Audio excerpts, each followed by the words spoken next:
if you're clicking on this video, it probably means you want some motivation or some productivity advice, and let's just get straight into it because I hate when people have super long introductions. And by the end of this video, you will definitely feel more motivated and excited and driven towards your goals.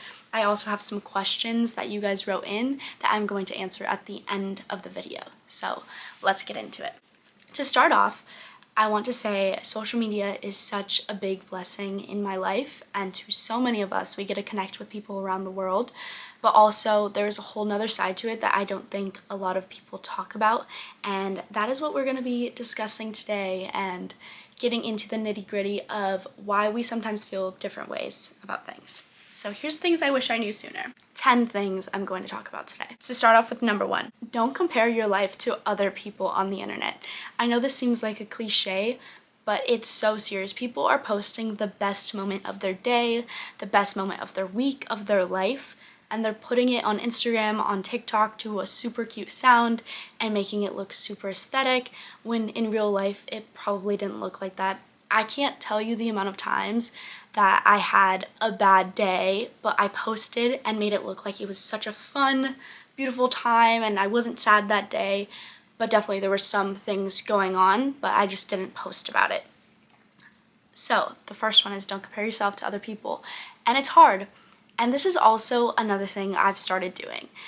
There is a mute button on Instagram, and it's sometimes like not cool to unfollow people, so if you just mute people that make you feel any sort of way about yourself, whether it makes you feel insecure or it doesn't make you feel like it's bettering your life, I usually mute them, and it helps me move on with my day a little bit more. The second piece of advice is find a hobby outside of what you normally do that brings you joy. I found going to the gym brings me so much motivation, and it honestly motivates me to keep going.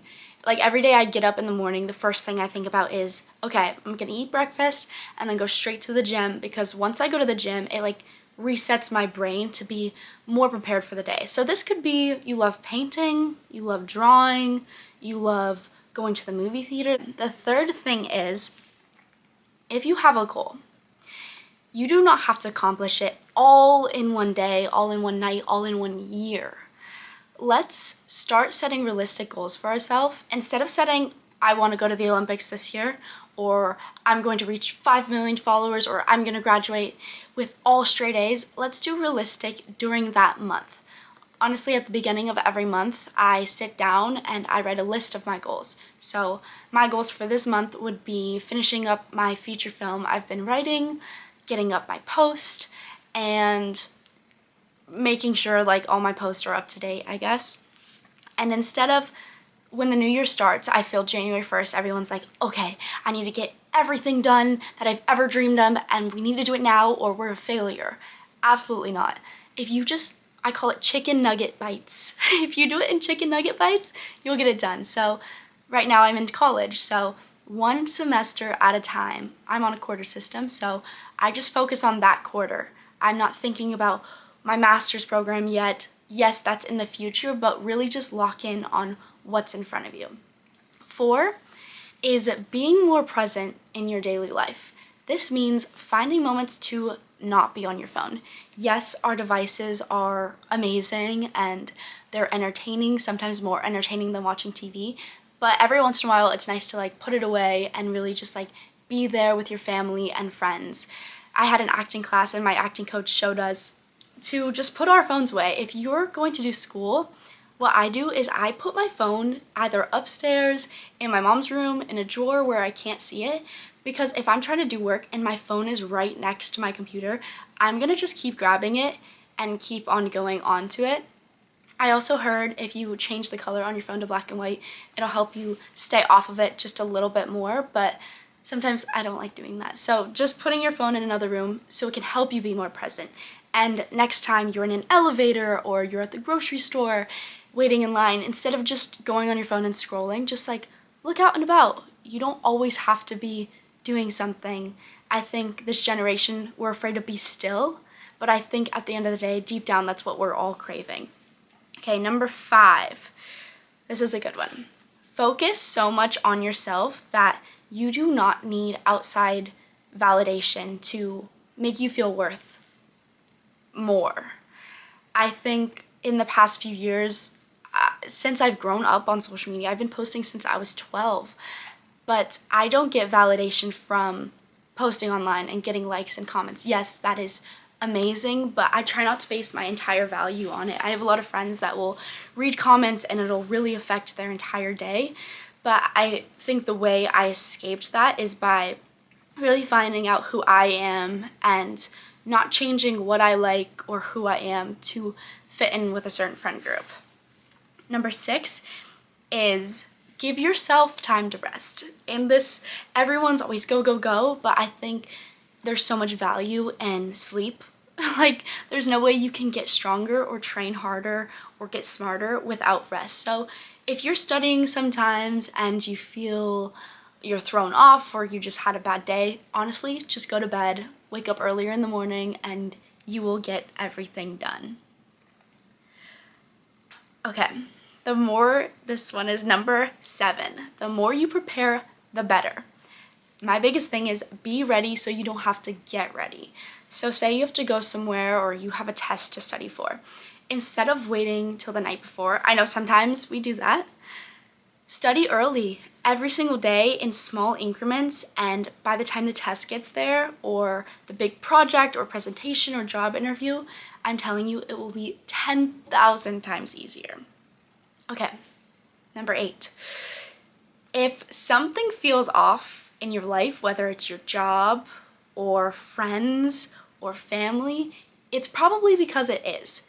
And your gut feeling is always right. And I think you instinctively need to follow it no matter what.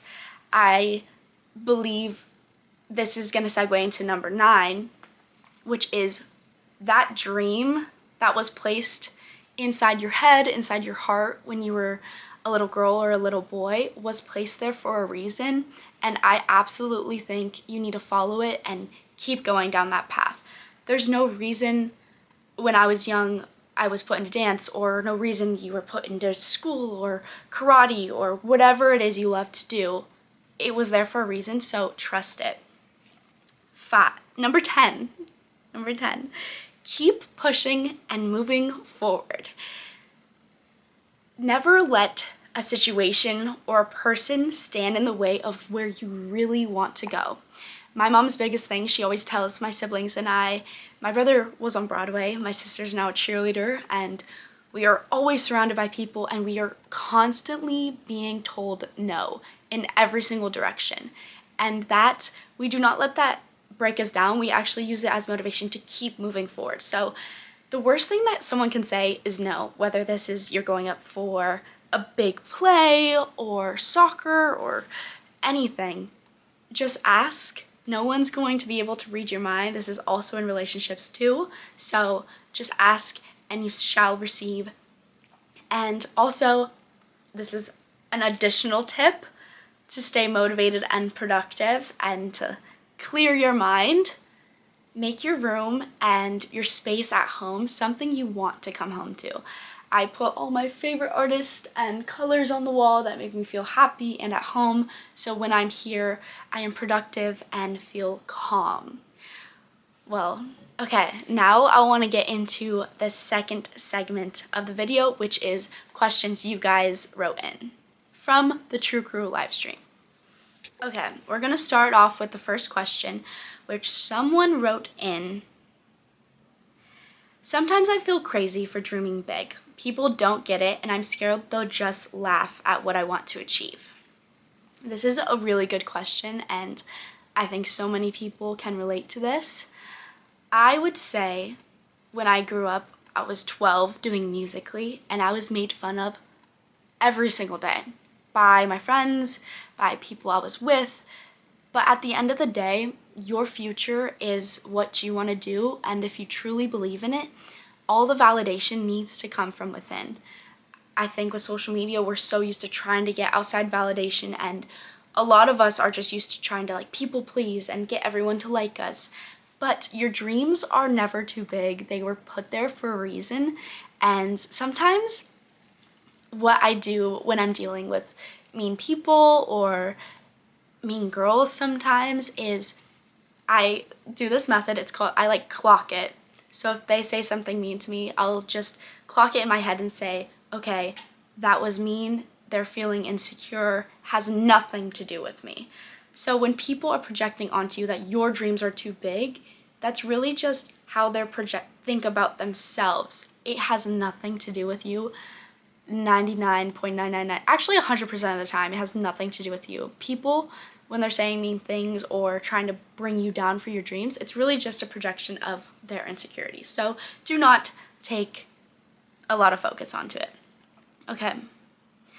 How to get started on your own business. This is a little bit of a different topic, but I do have a clothing line called True World. Within the first week of dropping it, it was put into Tilly's and malls across the country. And at the end of the day, all we did, we just had to do it. Sometimes you just have to fail and do something and try it, and it'll work. Like, the only way you're going to learn, even if you want to start posting on social media or you're in school, applying for colleges, the amount of times, I spent 6 months writing my essays for college, time and time again, drafts and drafts and drafts, trying to figure out what worked for me, and then you'll find success in that. So do not be afraid to fail is the biggest thing. Actually, failing is the only way you're going to learn. Let's see.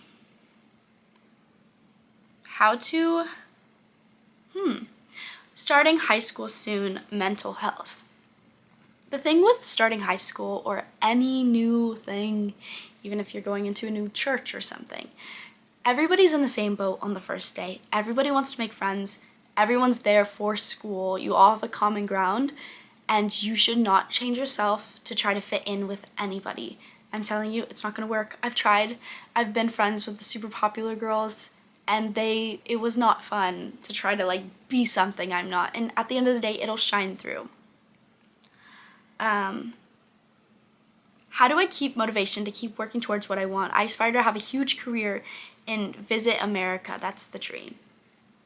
Every single day, just keep working at it. And don't be afraid to call people up, to talk to people about your dreams.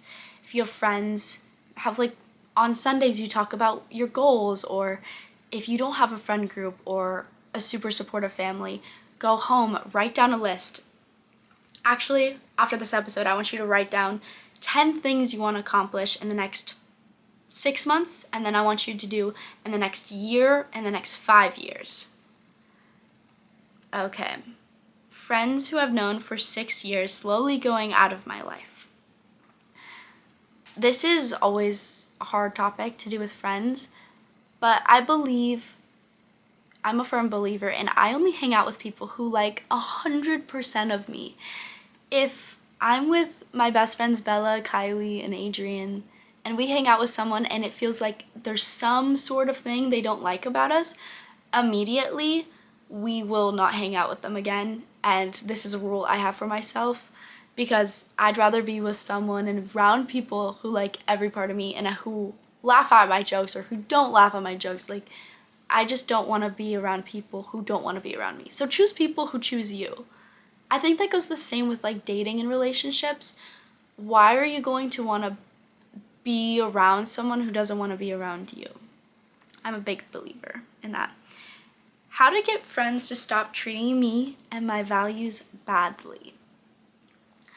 I think setting boundaries, and say you had a friend and they were mistreating you, definitely talking about it and going over it, because nobody knows how you're feeling or whatever it is you're thinking unless you tell them, and your feelings are 100,000% valid. Let's see. Okay, I like this one. How to find out what I'm passionate about. This is a good one. I think if you are called to something and it feels like a magnetic force, that could be a sign that you're passionate about it. But also, you never know until you try something. You could start biking and fall in love with that. I mean, I bought a bike and started doing that and I loved it. I started going to the gym and really got passionate about it and getting my workout outfits and going down that path. But I think you just need to try a bunch of different things.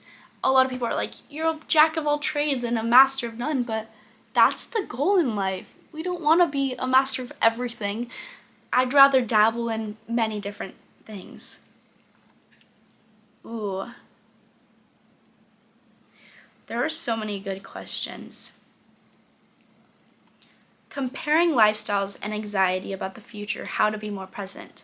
I think this is the main theme of the talk today, and it's really just finding truth within you and not changing who you are to be someone you're not. We are not aesthetics online. At the end of the day, guys, we are not our Instagram feeds. It seems like people judge each other based off of it, but you are your own individual person. Ooh. Okay, we're gonna end with this question. How to get out of my comfort zone? Once again, I think just the worst thing that can happen is you fail, and that is a blessing. Being able to fail and learn from it is going to teach you so much more than if you succeeded. I think about it this way. Actors, their biggest goal is to get a movie and be on the premiere. And then that happens, and then they're working towards the next thing and the next thing. So I think you just have to be okay with the journey, because that's the fun part. When you're at the premiere, that is 3 hours, or you're at your final presentation, that's 3 hours of your life, which the journey is what really counts for everything. But this is episode 1 of TRUECREW Chat, and comment down below your questions. We'll write into the TRUECREW Chat on more topics you guys want to talk about. I really want to start this simple podcast vibe that you can listen to in the car or if you're going on a walk. So thank you for tuning in. I hope you guys enjoyed. Comment down below your favorite part of the video. Like, comment, and subscribe if you want. And know that you are so loved and so valued. I appreciate you on this earth, and the world is a better place because you exist. I love you so much. Bye. Mwah.